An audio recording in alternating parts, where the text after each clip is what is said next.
Für morgen haben wir den Auftrag, dass wir nach Zagreb fahren, um eine Waschmaschine dorthin zu bringen, die kaputt ist. Guten Morgen. Guten Morgen. Lunchbox. Ja, wir haben schon Joghurt, Früchte, Obst, alles mögliche eingepackt. Jetzt kommt noch die Lasagne da hinein, aber das ist eher eine Baustelle. Aber schau mal.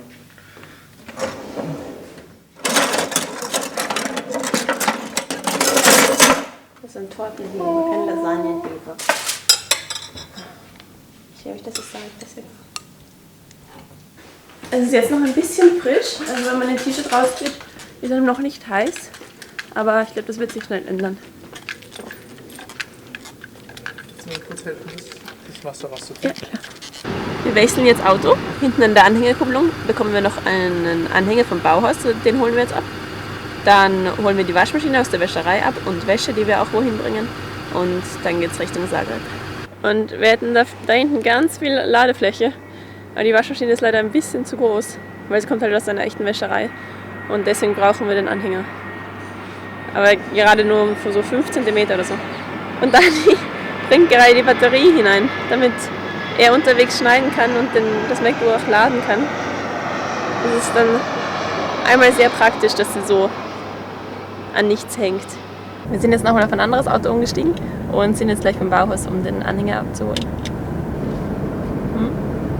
Wir fahren vielleicht sogar zum PMZ.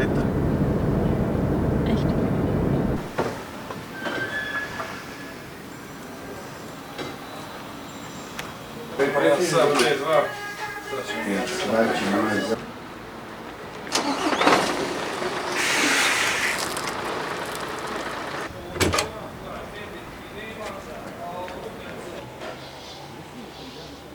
Nein, passt nicht. Ja, passt. Nein. Ich finde das immer ein bisschen unangenehm, wenn man dann so mit dieser österreichischen Korrektheit und dem Willen, dass das passt, dann wieder zurückgeht und sagt, ja, entschuldigen Sie, aber da funktioniert nicht alles, da funktionieren nicht alle Lampen. Und die Kroaten sind so, ja, aber es fährt doch, oder? Aber wir wollen halt wirklich nach Zagreb fahren, das sind fast 400 Kilometer eine Strecke und es wäre schon besser, wenn da alles geht. Weil wenn wir Spur wechseln zum Beispiel und das blinkt nicht, dann das ist halt blöd. Ich habe ihm gesagt, es geht der linke Blinker nicht und wir wollen halt lange auf der Autobahn fahren, deswegen wäre der linke Blinker halt praktisch. Und er hat gemeint, ja, keine Ahnung, der Elektriker kommt erst um 11. Und also ja, kannst du mir wenigstens einen Schraubenzieher geben? Ich gehe jetzt zum Bauhaus um die Ecke, quasi, kaufe das für 1 Euro und das war's. Domace Jagode werden noch gekauft. In 300 Metern links abbiegen auf die D8. Wir haben übrigens Airbags. Wir sind jetzt gleich in der Wäscherei, da werden wir die Waschmaschine abholen, wegen der wir eigentlich nach Zagreb fahren.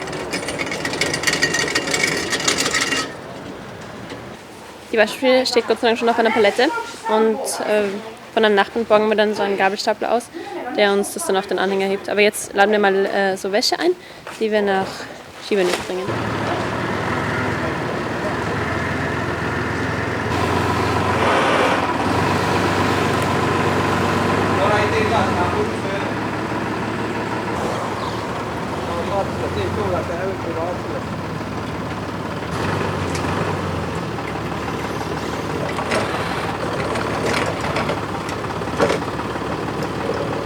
Jetzt wird die Waschmaschine noch gesichert und dann sind wir am Weg.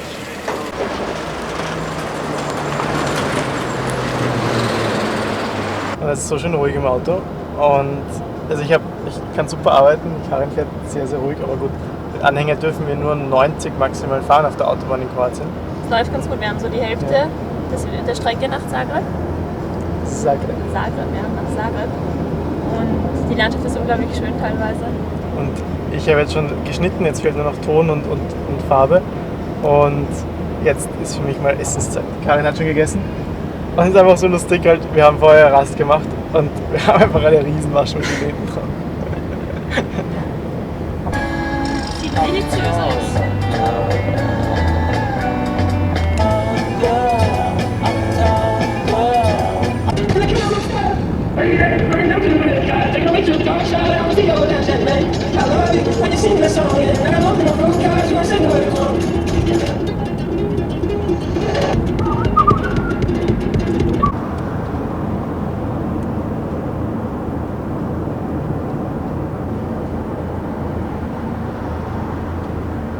Wir haben so ein ENC-Gerät und können die Fastlane nutzen. Und wenn wir schon so oft Maut gezahlt haben, man hält es einfach in die Windschutzscheibe. Genau. Das wir gut haben und weiter geht's. Gold wert.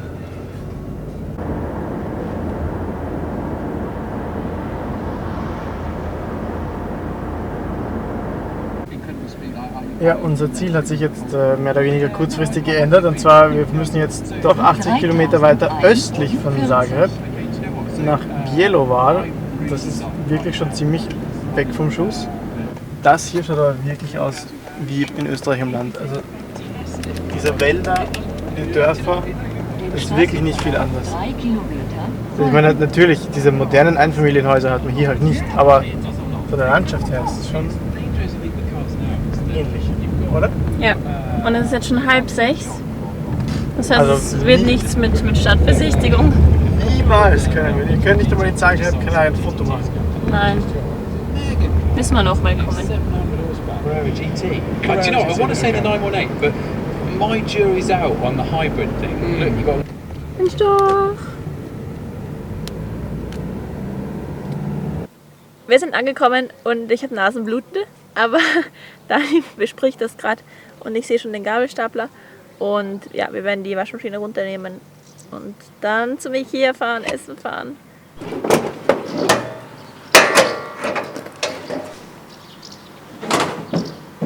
Ich bin richtig erschöpft, aber ich glaube, nach dem Essen wird es besser sein. Und das Video ist praktisch fertig und ja.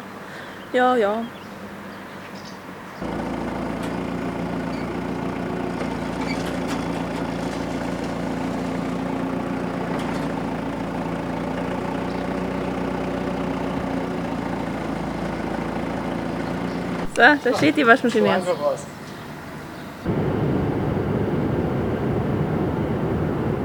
Da. Boah, wir sind am falschen Ende von Kroatien. Ja. Das Wir wird müssen noch jetzt ein noch, zartes weiß Stück. nicht, 4-5 Stunden fahren. Wir werden mitten in der Nacht ankommen.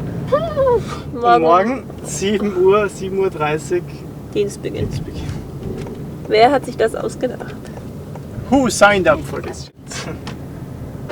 Der Watek? Also sie bauen gerade so ein Designer-Outlet, so ein, ich glaube, MacArthur Glen oder so heißt das. Die schauen ja alle gleich aus. Und das ja, wir sind jetzt 30 Kilometer vor Trogir. Es ist 10 vor Mitternacht. Wir waren schon, keine Ahnung wie lange, nicht so lange auf. Ich kann mich wirklich nicht erinnern, wann ich so lange auf war. Es geht ganz gut mit Fahren. Ich habe vorher eine Stunde geschlafen, die Karin ist dann gefahren. Und seitdem jetzt fahre ich seit 2 Stunden. Und wir hatten einfach auch schöne Gespräche und war wirklich ein schöner Tag. Das finde ich halt auch generell so besonders an dieser Firma, dass man einfach so viel erleben kann. Es gibt so viele verschiedene Sachen zu tun. Selbst wenn mich ein Freund fragen würde, ob ich ihm mit einem tollen Auto, würde ich sagen, mit einem Anhänger eine riesen Waschmaschine 500 Kilometer weit entfernt führen soll, dann würde ich das selbst ohne Bezahlung tun. Ja. Und das ist halt jetzt hier quasi mein Job und ich bekomme dafür noch bezahlt. Und das ist halt schon ziemlich cool. Und ja, es ist auch Anhänger fahren und Anhänger ausborgen und mit dem Anhänger parken beim Ikea, mit dem Anhänger reversieren beim irgendwas ausgeladen haben. Das sind so halt so ganz viele Kleinigkeiten, die trotzdem so, man hat es halt einmal gemacht, ja, und man kommt halt sonst nie in die Gelegenheit, das zu tun. Und das ist schon super. Ja. Und noch ein kleines Detail, was nichts damit zu tun hat, das Auto ist einfach so super. Das ist ein neuer Ford Galaxy mit so ziemlich allem, was man anhakeln kann auf der Liste. Und er hat zum Beispiel auch einen Spurhalteassistenten, einen aktiven.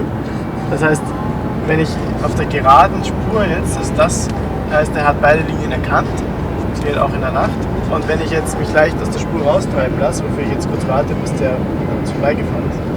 Also das Lenkrad wird von dem Auto selber bewegt. Jetzt wird es in der Spur gehalten. Und das funktioniert, ich glaube 3-4 Sekunden und dann sagt er halt, hey, Hände ans Lenkrad. Das funktioniert recht gut eigentlich.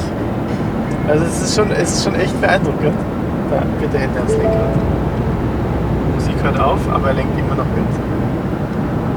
Also halt, das sind jetzt 5-6 Sekunden und einmal geht's noch. Ja. dreimal korrigiert. Das ist echt, das ist wirklich beeindruckend, weil das ist halt so, das ist die Zukunft. Ne? Leider hat er keinen adaptiven Tempomaten. Das wäre halt noch das Nonplusultra. Ich meine, es ist nur ein Ford Galaxy. Ja, die Karin. Das ist ja schon 3 Minuten lang, dieses Video. Ja, es ist auch das Ende. Weil du so lange quatscht. Ja, weil ich so langweilig und so langsam auch rede. Man muss das einfach das Ganze auf die Hälfte kürzen und dann mal 2 abspielen und dann wäre es immer noch langweilig. Also das Auto ist voll cool, obwohl es nur ein Ford Galaxy ist und optisch einfach nicht viel hergibt von außen, als halt einfach ein Van. Aber so, schon cool, es ist einfach so ruhig. Wir hören Musik auf geringster Lautstärke. Das ist noch nie da gewesen für uns seit langem. Und es läuft einfach super drauf. Das war eigentlich ein angenehmer Tag, muss man sagen. Es war jetzt nicht so, dass wir jetzt 5 Uhr fertig sind, oder? Nein. Morgen beginnt es halt um 7.30 Uhr in der Marina, also 6.40 Uhr aufstehen, sowas. Und das Fernlicht ist nicht nur automatisch, sondern es lenkt auch in der Kurve mit. Sieht man das? Also wenn ich jetzt in die Kurve lenkt, lenkt der Lichtkegel mit um die Kurve und dann stellt er sich wieder gerade. Sieht man das? Ja. Ja? Ich muss einfach darauf achten, dass die Straße beleuchtet ist und nicht die Büsche daneben. Das ist so praktisch. So, wir fahren unsere steile Straße zu unserem schönen Apartment hinunter. Und ein langer Tag geht zu Ende. Jetzt gibt es 6 Stunden Schlaf. In einem weichen Bett. In einem super Bett. Wir freuen uns schon sehr, dass wir nach Hause kommen. Man sagt ja immer, wenn man es gern macht, dann fühlt sich die Arbeit nicht wie Arbeit an. Und Oh Gott. das finde ich trifft schon irgendwie zu. Also. Gute Nacht. The next day. Also der Tag ist recht gut über die Bühne gegangen, oder? Boah, ich war komplett fertig. ich hätte am Vormittag so einschlafen können. Dann hat mir Dani gesagt, ich soll doch mal einen Schluck Cola trinken. Und seitdem bin ich so überdreht, weil ich das halt wirklich Du stark hast finde. schon über einen halben Liter getrunken. Ein Schluck würde ich sagen.